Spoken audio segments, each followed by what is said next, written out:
یا عبادی کلکم ضال الا من هدیته. انسانانو الله رب العزت تاسې ټوله بې هدایته پیدا کړي یاست. د انسان سره د پیدایشي د انسان هغه خالی ذهن وي، د ده سره هغه هدایات، هغه پیغمبري هدایات، ارشادات هغه له ده سره نه یو ملګري. خو کله چې دی د پیغمبر و هدایاتو ته غوږ ونیسي او د پیغمبر هدایات واوري، زده یې کړي، نو دی د هدایتو خواته راځي. نو الله عز وجل موږ ته دا وایي کلکم ضال، تاسې ټوله ګمراه واست. دا د ګمراهي دوه صورته دي. یو دا چې در پیغمبر د راتللو له مخه ټول انسانان ګمراه وه، یعنی هغه لار، هغه حقیقي لار د الله جل جلاله د عبادت هغه خلکو یا ورکه کړې وه او یا نه و بلکل ور معلومه. او دویم دا چې انسان چې کله پیدا سي، دغه انسان د پیدایش سره اسې نه دی چې دی مورزاده به انسان ته هغه هدایات او ارشادات د پیغمبر طریقې او د الله جل جلاله خوښې طریقې به درته معلومي. ما سوا په هغه صورت کې چې کله انسان د ایمان خاوند سي او د خپل پیغمبر لاره خپله کړي، نو دا دی د الله جل جلاله له طرفه او دته هدایت اوسي. فاستهدوني اهديكم، ای انسانانو لما د هدایت طلب وکړي، هدایت لما وغواړئ، دعا د هدایت لما وکړي.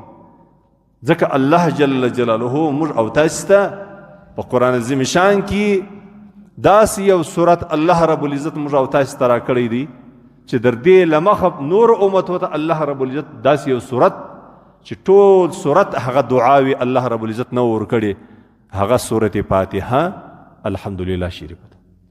په دې صورت کې الله رب العزت لاول آیات نیولې وي تر اخیره پوری، دا ټول و انسان ته او بشر ته د الله جل جلاله ښوونه ده، د الله تربیت دی الله رب العزت او انسان ته ورکوي. نو دلته په حدیث شریف کې الله عز وجل ای انسانانو لما څخه د هدایت خواست وکړي. الله رب العزت دغه هدایت طریقه، د هدایت د غوښتنې طریقه الله جل جلاله موږ ته په قرآن عظیم شان کې ښوولې ده. موږ به څنګه وایو؟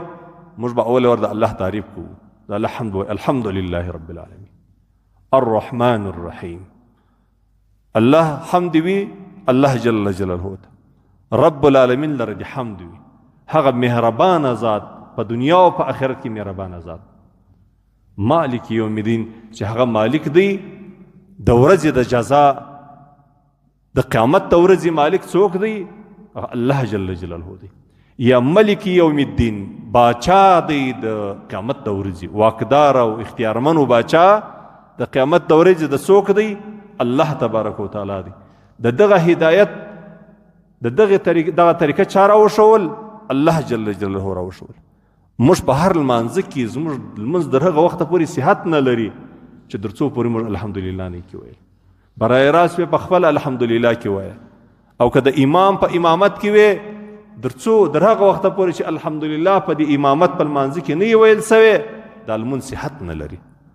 الله رب العزت وایي هدایت زه کوم خلکو ته، هدایت تاسې له ما وغواړئ. مالک یوم الدین ایاک نعبد و ایاک نستعین.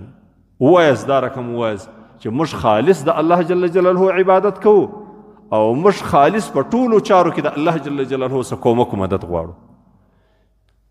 اهدنا الصراط المستقیم، یا الله موږ ته برابر او سیده لاره وښایه. د دغه آیات چې الله جل جلاله موږ ته نازل کړی دي او طریقه د دعا موږ ته ښوولې ده، طریقه د هدایت د غوښتنې موږ ته ښوولې ده. دا په حدیث قدسی کې الله رب العزت موږ ته وایي کلکم ضال، ای انسانانو تاسې ټوله د ګمراهي پر لار باندې واست. الا من هدیته، مگر هغه خلک ځینې وتلي دي چې ما هدایت ورته کړی دی. فاستهدوني، تاسې له ما څخه هدایت وغواړئ.